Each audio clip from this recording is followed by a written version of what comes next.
Hello everyone, welcome to my channel I love nature garden. आज मैं आपको ये अपने मोस्ट रोज़ दिखाने वाली हूँ, जो कि मैंने इस तरह से बालकनी में ना पुरानी जो बॉटल होती है कोल्ड ड्रिंक वगैरह की, उसमें लगाए हुए हैं।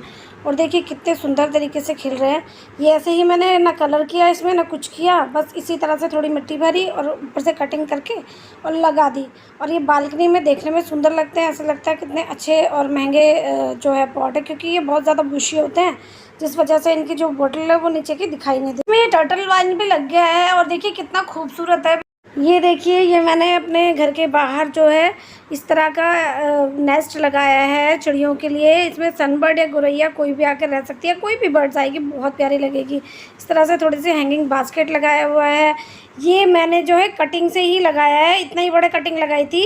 ये है पेंसिल कैक्टस। और यहाँ पे ये देखिए इस तरह से छोटे छोटे गमले मैंने घर के एंट्रेंस पे लगाए हुए हैं, क्योंकि बहुत ज़्यादा स्पेस नहीं है, जिस वजह से मुझे इस तरह से छोटे छोटे जो है प्लांट लगाने पड़े हैं। ये है वेरीगेटेड स्नेक यानी सेंसेवेरिया। और ये देखिए, ये यहाँ पर मैंने सेंसेवेरिया इसलिए लगाया है क्योंकि ये जो होता है बहुत ही ज़्यादा इसमें ऑक्सीजन होती है।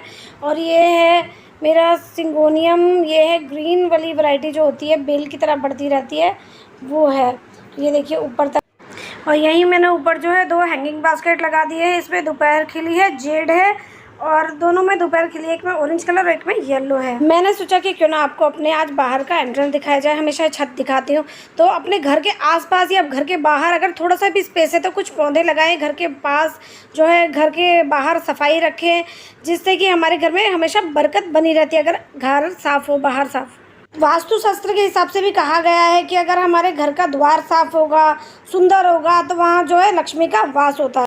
ज़रूरी नहीं है कि हम बहुत ही सुंदर गमले बाज़ार से ख़रीद कर लेकर आएँ और उन्हीं में प्लांट्स लगाएं। ये देखिए, मैं एक ये बाल्टी के ऊपर सांचा बनाकर ये गमला बना रही थी, तो ये टूट गया था, तो ये बना ही नहीं कंप्लीट। तो उसी में मैंने एक और टूटा हुआ, ये जो बहुत छोटा सा नर्सरी पॉट आता है, ये मैंने प्लांट ख़रीदा था, तो उसे निकालने के चक्कर में ये मुझे काटना पड़ा था, क्योंकि बहुत ज़्यादा इसकी रूट्स जो थी, रूट्स बाउंड थी, तो वो बिना काटे निकल नहीं पाती और रूट्स जो है ख़राब हो जाती। तो मैंने इसे कटिंग करके मैंने इन दोनों को साथ में लगा दिया है। जैसे कि ये नीचे से देखिए, ये टूटा हुआ बेस है, इसे मैं फेंकने वाली थी बट मैंने फेंका नहीं, इसे काफ़ी दिन रखा।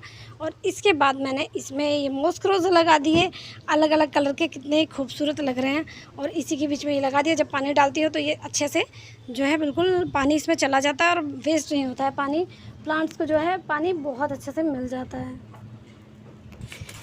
इसी तरह से ये है मेरा एक बॉटल में कट किया हुआ, उस पर कपड़ा लपेट के, और जो हम दीवार पे पुट्टी करते हैं वो लपेट के मैंने ये जो बनाया था वास। इसमें मैंने पहले मनी प्लांट लगाया था, तो ये कुछ टाइम बाद ना इस तरह से जो है ख़राब हो जाता है, तो हमने इसे फेंकने के लिए रखा था, बट मैंने इसे फेंका नहीं। मैंने इसमें भी मॉस्क रोज़ लगा दिए, क्योंकि इनका सीज़न जो है कुछ टाइम का होता है, उसके बाद चले जाते हैं। और ये खाली पेंट की बाल्टी थी जो कि ऐसे ही रखी हुई थी, तो इसमें भी मैंने ये एस्पैरेगस कुछ अपने आप ही लग गए हैं। इसके शायद कोई बीज गिरे हैं इसमें, फर्स्ट टाइम लगे हैं इसमें बीज। तो ये एस्पैरेगस के बीज हैं, ये इसमें गिर गए थे तो खुद ही प्लांट्स लग गए हैं। 1-2 प्लांट्स मैंने अपनी सिस्टर को भी दिए हैं। और यहाँ पे मैंने लगाया ये पेंसिल कैक्टस की कटिंग। ये देखिए, मॉस्क रोज़ जो है वो भर भर के फूल देते हैं। इन्हें बहुत ज़्यादा केयर की भी ज़रूरत नहीं होती है। जब हम इसकी सॉइल तैयार करते हैं तभी इसमें हम जो है जितने भी खाद वगैरह, मेडिसिन वगैरह जो भी हमने इसमें डालनी है, वो एक बार डाल दो, और उसके बाद इसे जो है ज़रूरत ही नहीं होती कुछ भी करने की। बस रेगुलर पानी देते रहिए। पानी की भी इसे बहुत ज़्यादा रिक्वायरमेंट नहीं होती है। ये सुंदर डेली ये कम से कम एक पॉट में 50 फूल दे देता है, अगर आप अच्छे से किसी उसमें लगाते हैं। इसे बहुत ज़्यादा गहरा पॉट नहीं चाहिए, इसे चौड़ा पॉट चाहिए। और साथ ही में मैं ये कुछ अपने खाली जो पॉट थे, इनमें प्लांट्स नहीं हैं, तो इनकी मिट्टी और जो मैंने घर पर ही कंपोस्ट तैयार की है, किचन कंपोस्ट, और जो सूखी पत्तियाँ होती है गमलों की निकलती है, तो उसे मैं फेंकती नहीं हूँ, मैं एक बड़े टब में जमा कर लेती हूँ। उसी के साथ मैंने मिट्टी भी मिला दी है, और कुछ जो है इसमें मेडिसिन डाली है, और एक गमासिन पाउडर आता है जो कि चींटियाँ या कोई और तरह के कीड़े आ जाते हैं रखने से मिट्टी, और हमारे पौधों की जड़ों को नुकसान पहुंचाते हैं, तो इसके लिए मैंने वो साथ में डाल दिया है। और इसे मैं कम से कम 2 दिन के लिए इसी तरह से धूप में छोड़ दूँगी, जिससे कि मैं दिखाती हूँ आपको। इस तरह के छोटे छोटे कीड़े होते हैं, ये हमारी जड़ों को ना, पौधों के नुकसान करते हैं। तो इसे इसी तरह से हम धूप में रख के, यानी कि इसे मिट्टी को चार्ज करेंगे अभी दूसरे पौधों के लिए। तो ये दूसरे पौधे आराम से लगने के लिए तैयार हो जाएंगे। तब तक ये गमले भी अच्छे से सूख जाएंगे। अगर हम इसमें ऐसे ही गीली मिट्टी या पुरानी मिट्टी लगा देते हैं तो प्लांट्स के बचने की संभावना थोड़ी सी कम हो जाती है, क्योंकि इसमें ये देखिए इस तरह के कुछ बैक्टीरिया आ जाते हैं, ये इस तरह के, तो ये हमारे पौधों की जो है जड़ों को बहुत ज़्यादा नुकसान पहुंचाने वाले होते हैं। तो ये पौधों की जड़ों को पनपने नहीं देते, या हम कोई शीट लगाते तो वो नहीं पनप पाते हैं। इसी के लिए मैं अपनी मिट्टी को सारी निकालूंगी और बाकी के ये मेरे प्लांट्स जो लगे हुए हैं हरे भरे। एक ये मेरा टर्टल वाइन है जो कि बढ़ता ही रहता है। मैं बहुत छोटा सा एक प्लांट 10 रुपये का लेकर आई थी और हर जगह आपको टर्टल वाइन नज़र आ रहा होगा। अभी मैंने ये दूसरी जगह से निकाल के इसे कहीं और लगाऊंगी।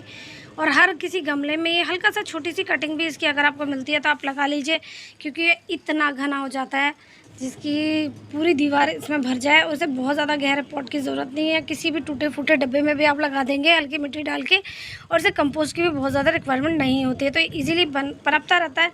अभी दिखाती हूँ, मनी प्लांट की तरह बढ़ता है ये देखिए, इसकी हर एक नोट से आपको एक रूट्स निकलती हुई नज़र आएगी।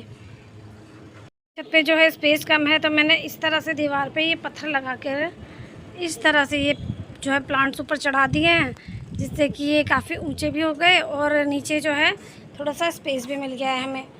ये देखिए कितना स्पेस मिल गया है, यहाँ से वहाँ तक सभी दीवारों पे इस तरह से लगा दिए हैं। कम स्पेस पे भी हम काफ़ी सारे प्लांट्स जो है लगा सकते हैं।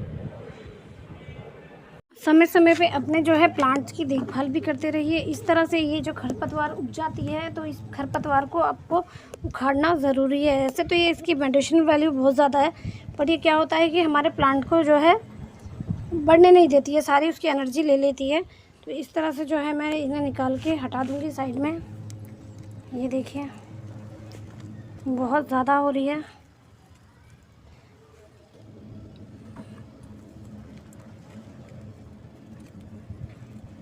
सभी को जड़ से उखाड़ना बहुत ज़्यादा ज़रूरी है।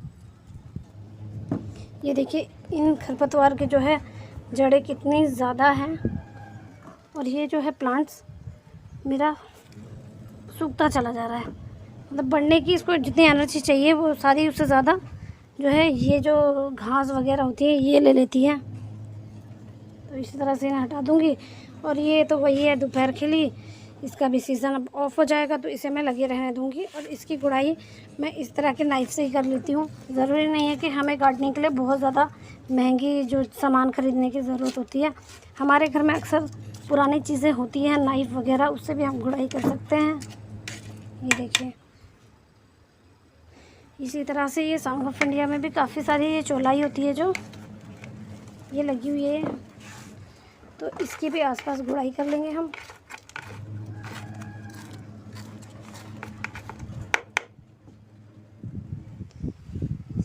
इसी तरह से सभी प्लांट्स की मैं जो है गुड़ाई कर लेती हूँ और इन्हें फिर आपको दिखाती हूँ।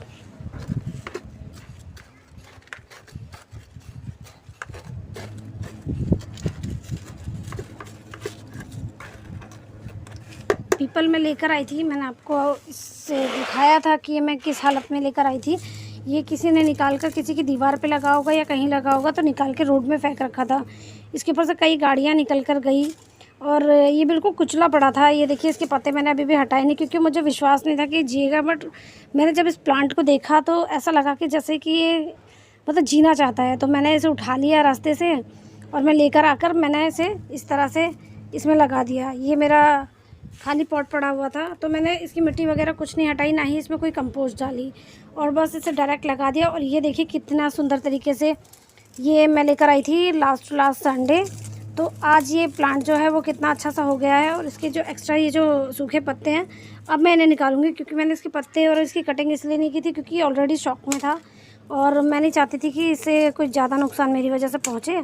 तो आज हम इसके सूखे पत्ते कट कर देंगे, जितने भी सूखे पत्ते और टहनियाँ हैं इन्हें हटा देते हैं और दिखाती हूँ उसका फाइनल लुक फिर किस तरह से लगता है। और देखिए जो इसकी सूखी पत्तियाँ थी वो हटाने के बाद इसका फाइनल लुक इस तरह से कुछ आता है। ये देखिए बिल्कुल सूख गया था ये जब मैं लेकर आई थी, और इसके लिए हम यही कहेंगे कि जाको रखे साइयाँ मार सके ना कोई। तो इस पौधे की जीवन जो है दोबारा से स्टार्ट हो गया है। मुझे बहुत ज़्यादा खुशी है कि मैं इस प्लांट को बचा पाई। और वैसे भी पीपल जो है बहुत ज़्यादा हमें ऑक्सीजन देता है और हमें अपने आसपास या अपने घर पर, हम इसे ज़रूरी नहीं है कि बहुत बड़ा आंगन में लगाएं, क्योंकि उसके लिए तो आंगन बहुत ज़्यादा बड़ा चाहिए और आजकल शहरों में इतने आंगन रह नहीं गए हैं। तो जिस वजह से मैंने इसे छोटे से पॉट में लगाया। पहले भी मैंने एक लगाया था, बट वो कुछ हमारे यहाँ शैतान बंदर आते हैं और वो उस पौधे को तोड़ गए थे। तो इसे अब मैं संभाल के रखना चाहूँगी और ये मैं इसे बोनसाई बनाना चाहूँगी। तो ये देखिए, इसके रूट्स तो अंदर हैं, रूट्स बहुत ज़्यादा नहीं है इसकी, क्योंकि रूट्स जो है वो टूटी पड़ी थी। तो मैंने लगाने की कोशिश की और मेरी कोशिश जो है कामयाब हुई। इस बात की मुझे बहुत ज़्यादा खुशी है कि मैं इस पौधे को जो है बचा पाई और एक नया जीवन दान दे पाई। और अगर आज की वीडियो अच्छी लगी तो प्लीज़ इसे लाइक कीजिए और चैनल में नए हैं तो चैनल को सब्सक्राइब कीजिए। मिलती रहूँगी इसी तरह से कुछ टिप्स और प्लांट्स के साथ। नमस्कार।